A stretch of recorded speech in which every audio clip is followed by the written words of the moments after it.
Breaking news mga idol, kaninang-kanina lang ay naganap ang rematch nila Robert Guerrero at Andre Berto na kapwa 40 anyos. Una nang naglaban ang dalawang boksingerong ito noong November 24, 2012 na kung saan nanalo via decision si Robert Guerrero. Pero this time lumalaban sila ng 10 rounds of boxing para sa rangkang nila sa welterweight. Maganda ang naging laban ng dalawa na kung saan pinalakpakan ito ng maraming boxing fans na nanonood sa venue ng bakbakan. Palitan ng malalakas na suntok at intense ang labanan pero sa huli ay napa-impress ni Robert Guerrero ang mga judges kaya sa huli panalo mga idol si Robert Guerrero at natalo si Andre Berto via unanimous decision.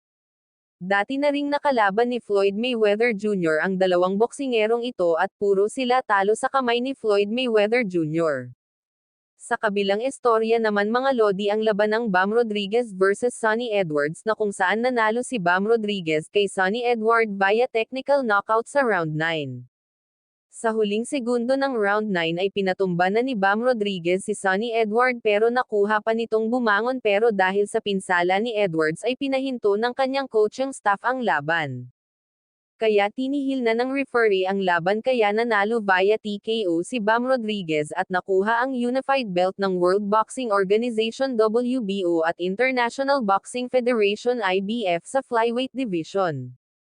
Umabanti na ngayon ang kartada ni Bam Rodriguez sa 19 wins 12 wins by way of knockouts without defeat. Bumagsak naman ang kartada ni Sonny Edwards sa 20 wins 4 wins by way of knockouts with 1 defeat. Sa ibang match-up naman ay nanalo din si Josh Kelly laban kay Ramirez via knockout. Na kung saan nataman itong si Ramirez ng isang solidong uppercut ni Josh Kelly kaya hindi na ito nakatayo sa bilang ng referee. Panalo si Josh Kelly via knockout at umabante na ang kanyang kartada sa 15 wins 8 wins by way of knockouts 1 loss and isang draw. Bumagsak naman si Ramirez sa 20 wins 17 knockouts with 4 na losses.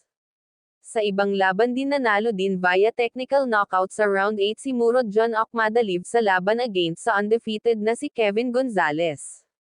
3 beses pinabagsak ni Akhmadaliev si Gonzalez sa laban kaya naman pagdating ng round 8 ay hindi na nakayanan pa ni Gonzalez ang patama ni Akhmadaliev kaya itinigil na ng referee ang laban.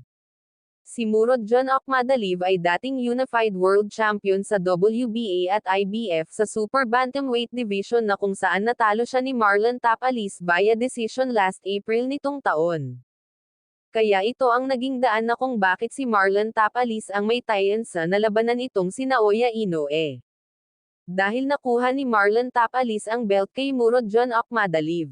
Si Marlon Tapales ngayon ay may pag-asang masungkit ang undisputed champion sa 122 pounds Super Bantamweight Division against Naoya Inoue ng Japan na sanay na sa kay Akhmadaliev na laban.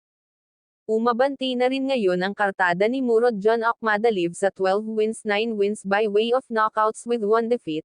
Nagasgasan naman ang undefeated records ni Kevin Gonzalez sa 26 wins 13 wins by way of knockouts with 1 defeat. Nanalo naman si David Morrell Jr. kay Sena Agbeko via second round technical knockouts para mapanatili ang kanyang undefeated records at WBA belt sa super middleweight division.